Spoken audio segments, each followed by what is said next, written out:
اب یہ قبر میں جائیں گے نا تو سارا یہ بریلوی دیوبندی اہل حدیث شیعہ ختم ہو جائے گا. جو میں یہ بتانا چاہ رہا تھا, یہ چوتھا سوال امپورٹنٹ, اور پہلے 3 سوال بھی, لیکن آج تک ہم نے کبھی غور نہیں کیا.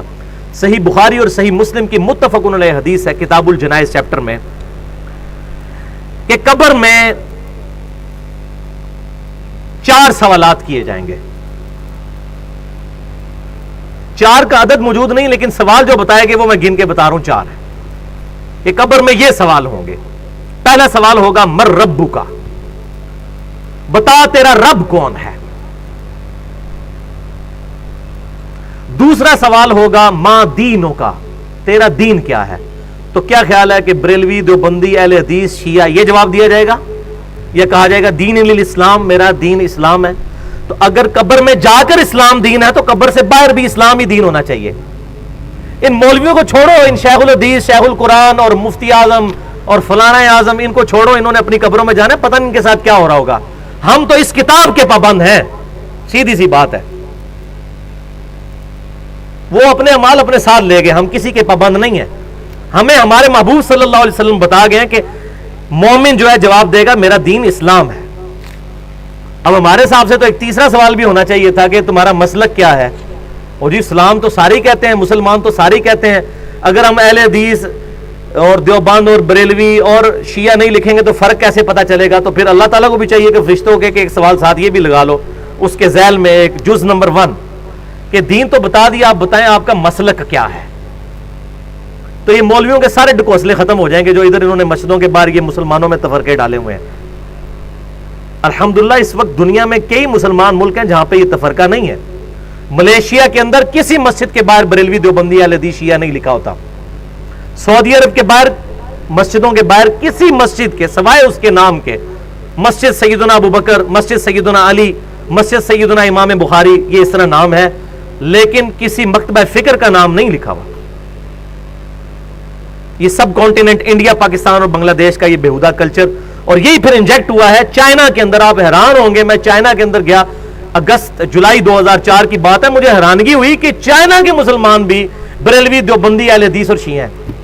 حالانکہ ان بیچاروں کو پتہ ہی نہیں کہ بریلوی کیا چیز ہے, دیوبند کیا چیز ہے, اہل حدیث کیا چیز ہے, شیعہ کس چیز کا نام ہے. انڈیا کے شہر ہیں بریلی اور دیوبند. تو اس سے مجھے اندازہ ہوا کہ جتنی بیماری انڈیا پاکستان کے اندر ہے یہ پھر ایکسپورٹ ہو جاتی ہے دنیا کے باقی مسلمان ملکوں کے اندر. اس اعتبار سے یہ واقعی گمراہی کا قلعہ ہے ہمارا ملک بنا ہوا اس وقت, کہ جتنی گمراہی ہیں یہی باہر جاتی ہیں, ایکسپورٹ ہوتی ہیں. اچھی چیز تو بڑی مشکل سے, اب شکر ہے حق کی آواز یوٹیوب کے ذریعے پہنچنا شروع ہوئی ہے, ورنہ چینلز پہ تو کوئی بات ہی نہیں ہمارے جیسے لوگوں کو کرنے دیتا. اللہ اکبر. تیسرا سوال ہوگا ما کنت تقول فی حق ھذا الرجل, اس مرد کے بارے میں تو دنیا میں کیا کہا کرتا تھا, کیا عقیدہ تھا. یعنی نبی صلی اللہ علیہ وسلم کے بارے میں سوال ہوگا. ترمذی کے الفاظ ہیں من نبیوں کا, تیرا نبی کون ہے. تو دونوں سوال ٹھیک ہیں. اس میں جو کہتے ہیں کہ قبر میں نبی صلی اللہ علیہ وسلم آ جائیں گے, ایسی بات نہیں ہے, کیونکہ مسند امام احمد میں ایک حدیث موجود ہے. وہ شخص پھر پوچھے گا کہ آپ کس مرد کے بارے میں مجھ سے پوچھ رہے ہیں. تو فرشتہ کہے گا الذی بعث فیکم, اس شخص کے بارے میں جس کو اللہ نے تم میں نبی بنا کر مبعوث کیا تھا. پھر کہے گا مومن ہوا محمد رسول اللہ, وہ تو اللہ کے رسول محمد تھے صلی اللہ علیہ وسلم. اس میں جتنی وہ چیما گوئیاں ہوتی ہیں وہ میں نے مسئلہ نمبر 7 کے نام سے حاضر و ناظر سے متعلق فرقہ وارانہ نظریات کا تحقیقی جائزہ, اس میں نے ڈیٹیل کے ساتھ اس چیز کو ایڈریس کیا. آج محل نہیں ہے, جس کو شوق ہو وہ دیکھ سکتا ہے. تیسرا سوال ہوگا کہ اس شخص کے بارے میں تو کیا کہا کرتا تھا, یا یہ سوال ہوگا کہ تیرا نبی کون ہے. اب ان 3 سوالوں کے بعد ایک چوتھا سوال ہے. جو مومن ہوگا, بخاری اور مسلم کے الفاظ ہیں کہ وہ تینوں سوالوں کے جواب دے دے گا کہ میرا رب اللہ ہے, میرا دین اسلام ہے, اور محمد صلی اللہ علیہ وسلم میرے پیغمبر ہیں. اس کے بعد جب وہ جواب دے لے گا تو جو مؤمن ہوگا, اس کے بارے میں مسند امام احمد میں انٹرنیشنل نمبرنگ کے مطابق 18,733 نمبر, اور سنن ابی داؤد کے اندر 3,212 اور 4,753, یہ 2 حدیثیں سنن ابی داؤد میں. الفاظ آگے چلتے ہیں کہ جب وہ جواب دے لے گا تو فرشتے پھر اس سے سوال پوچھیں گے کہ تجھے کیسے معلوم ہوئے ان سوالات کے جواب؟ یہ چوتھا سوال ہے جو چھپایا ہوا ہے مولویوں نے، کیونکہ مولویوں کی روٹی بند ہوگی، یہ چوتھا سوال بتا دیں، یہی تو اصل چیز ہے، صراط مستقیم اسی سے تو ملنا ہے۔ تو چوتھا سوال فرشتہ یہ پوچھیں گے کہ تجھے کیسے معلوم ہوا، تو نے کیسے یہ سوالوں کے جواب دے دیے؟ تو وہ مومن کہے گا میں نے کتاب اللہ پڑھی تھی تو میں نے اس کتاب کی تصدیق کی اور میں ایمان لے کر آیا۔ میں نے کیا چیز پڑھی تھی؟ کتاب اللہ۔ اور انڈیا، پاکستان اور بنگلہ دیش کا مولوی کہتا ہے قرآن و سنت ڈائریکٹ نہ پڑھنا، گمراہ ہو جاؤ گے۔ تو ان کی پبلک پھر کیا قبر میں جا کے جواب دے گی؟ قرآن جس نے پڑھا ہوگا نا، اب پتہ چل گیا کہ کس مومن نے، کون مومن ہے جس نے قبر کے اندر جا کے سوالوں کے جواب دینے ہیں، جس نے پوری زندگی قرآن پاک کو سوائے سورہ یاسین اور سورہ ملک کے، وہ بھی بغیر ترجمے کے پڑھنے کے علاوہ، اس کی کوئی اہمیت نہیں سمجھی۔ اس نے خواہ کہنا ہے کہ میں نے کتاب اللہ پڑھی تھی تو تصدیق کی، خواہ تصدیق کی، اس کو تو پتہ ہی نہیں کتاب اللہ کے اندر کیا لکھا ہوا ہے۔ اتنے جھوٹ چل جان گے، کب فرشتہ نے تو نہیں جھوٹ بولیا جا سکتا، فرشتہ نے بولو گے اللہ انہوں دس دے گا، اللہ تعالیٰ بتا دے گا، فرشتوں کے ساتھ تو کوئی غلط بیانی نہیں کر سکتا۔ اور بخاری اور مسلم کے الفاظ اسی حدیث میں ہے کہ آپ صلی اللہ علیہ وسلم نے اس کے بعد سورہ ابراہیم جو سورت نمبر ہے 14، اس کی آپ صلی اللہ علیہ وسلم نے آیت نمبر 27 جو ہے وہ تلاوت فرمائی۔ اس کے بعد بخاری اور مسلم کے الفاظ ہیں، آپ کے قرآن پاک میں 260 نمبر پیج پہ پہلی آیت ہی یہی ہے، 260 نمبر پیج پہ، یثبت اللہ الذین آمنوا بالقول الثابت، اللہ تعالیٰ ثابت قدم کر دیتا ہے ایمان والوں کو اس صحیح قول کے اوپر۔ صحیح قول کون سا؟ کہ میرا رب اللہ ہے، میرا دین اسلام ہے، اور میرے پروفٹ آپ صلی اللہ علیہ وسلم ہے، فی الحیات دنیا، اس دنیا کی زندگی میں بھی، وفی الآخرہ، اور آخرت کی زندگی میں بھی۔ اور آخرت کی پہلی منزل قبر ہے، صحیح مسلم کی حدیث ہے، جو مر گیا اس کی آخرت شروع ہو گئی۔ وَيُضِلُّ اللَّهُ الظَّالِمِينَ، اور اللہ تعالیٰ ظالموں کو گمراہ کر دیتا ہے۔ ظالم کون ہے؟ جو کتاب نہیں پڑھتے، وہ آگے آ جائے گا، ابھی تو منافق نے جو جواب دینے ہیں، اور اس کے جواب میں چوتھا سوال جو فرشتے کریں گے وہ آگے میں بتاتا ہوں۔ تو گمراہ کر دیتا ہے اللہ تعالیٰ ان ظالموں کو، خود نہیں گمراہ کرتا، انہوں نے گمراہی خریدی ہے۔ وَيَفْعَلُ اللَّهُ مَا يَشَاءُ، اور اللہ تعالیٰ جو چاہتا ہے کرتا ہے۔ اللہ تعالیٰ کوئی روک نہیں سکتا، زبردستی تو اس نے ہدایت نہیں دینی ہے، ہاں جو چاہتا ہے گمراہی اس کو دے گا، اور جو ہدایت چاہے گا وَالَّذِينَ جَاهَدُوا فِينَا لَنَهْدِيَنَّهُمْ سُبُلَنَا، سورہ العنکبوت کی آخری آیت ہے، جو لوگ ہماری راہ میں کوشش کریں گے ہم ان کے لیے اپنی راہیں کھول دیں گے۔